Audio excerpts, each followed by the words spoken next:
When we think about sustainability, it often feels out of reach. Taking care of the planet sounds like a daunting task, not something that one person can change by themselves. If you're new to sustainability, this video is a quick primer to help you understand what environmental sustainability is, the different impact areas, and some actionable items to try for yourself. Sustainability touches all different areas of our world and our lives, and it is possible to take small steps to make our planet a little better than before. But before we get started, I'd like to thank today's sponsor, Go Climate. We all have an individual carbon footprint. Unfortunately, the average American emits 18.6 tons of CO2 emissions per year, with the global average being 3.4 tons of CO2.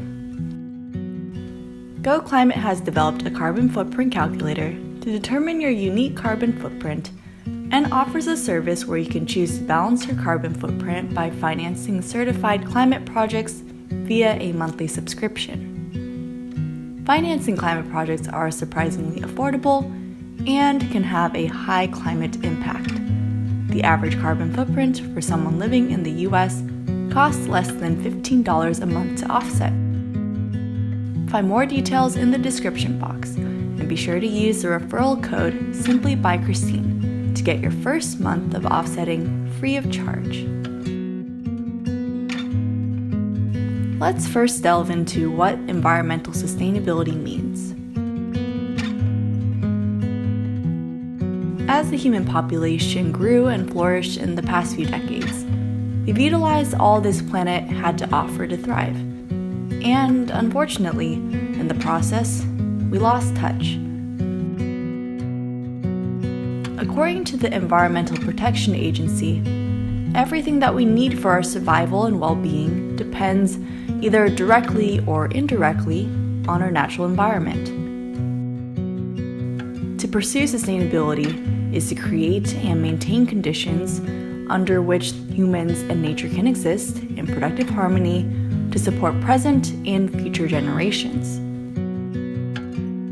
Other organizations have expanded this definition to also integrate social equity and economic vitality to ensure thriving, healthy, and diverse communities. So let's get back in touch with planet Earth and understand our different areas of impact. First, conserving our ecosystems.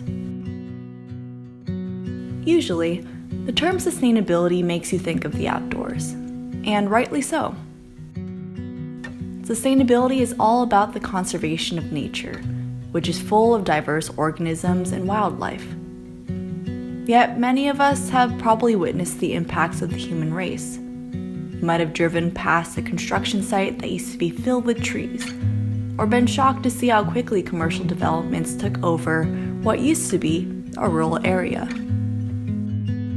There are a diverse array of unique species and plants and animals on our planet, as well as beautiful landscapes to appreciate. However, industrial farming, logging, urban sprawl, and more have led to habitat destruction throughout the world.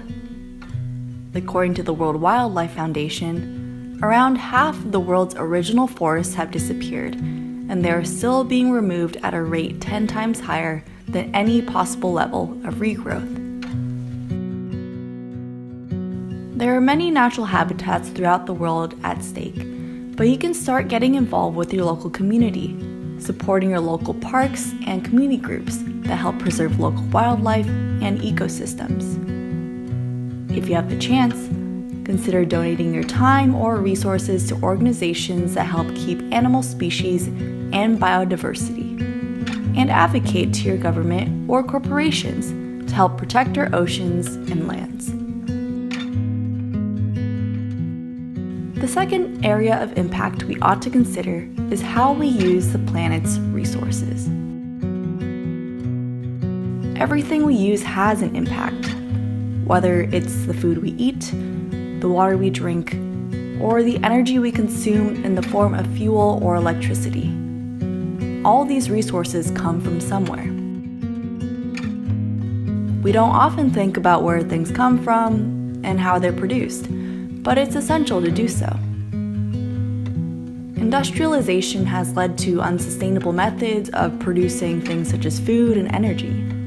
For example, the utilization of toxic pesticides in non-organic agriculture, or negative ecological impacts of mining for metals used for our technology. In today's day and age, the primary measure of resource usage is carbon. Carbon footprint is defined as the total carbon dioxide emissions produced from specific activities. Raw materials, transportation, and energy often require the burning of fossil fuels, which release carbon dioxide or other greenhouse gases, contributing to the rising temperature of our planet. While the carbon footprint of a material is just part of the story, it is an important measure in light of climate change. An increase in the Earth's temperature increases the frequency and severity of natural disasters, affecting communities worldwide. There's a lot that needs to be changed regarding our resource consumption, but we can all start with a few things in our own lives.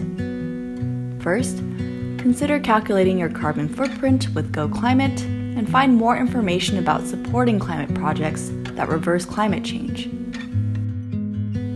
Second, try going plant-based a few times a week. The carbon footprint of a plant-based diet is far lower than one filled with lots of meat, as it takes fewer resources and land to grow produce, legumes, etc. Third, try to bike, walk, or use public transportation if you can. Buying a fancy new electric vehicle takes quite a bit of resources to be made, so it's best to use what you already have and reduce car usage when possible. As resources are limited on this planet, the next impact area to consider is waste.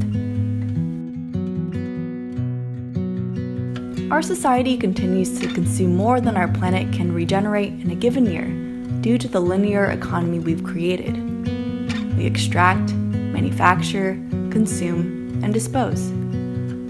The materials we use and throw away may still have value though, yet much of it is buried in local landfills, incinerated, or end up as litter in our local ecosystems, which is a threat to wildlife and our oceans. We currently use more than what the Earth can regenerate in a given year, and if it continues this way, future generations will have severe resource constraints.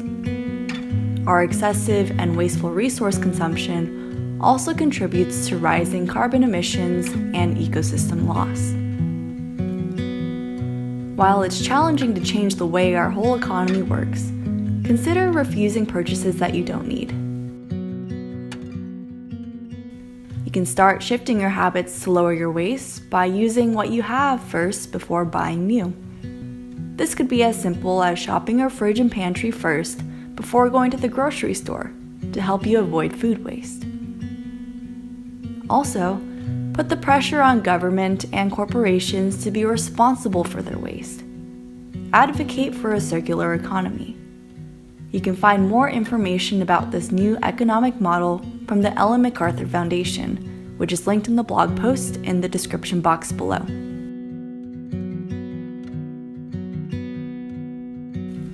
Last but not least, for our final impact area, let's remember that sustainability is more than just taking care of the planet, but also the people who live on it.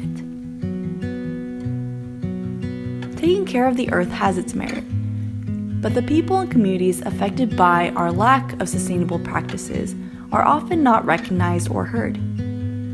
More often than not, it's low-income communities that end up living close to waste management facilities, industrial sites that create air pollution, oil spills, etc. Everyone deserves to live in a clean, healthy community, but we often forget to look beyond our own homes and neighborhoods.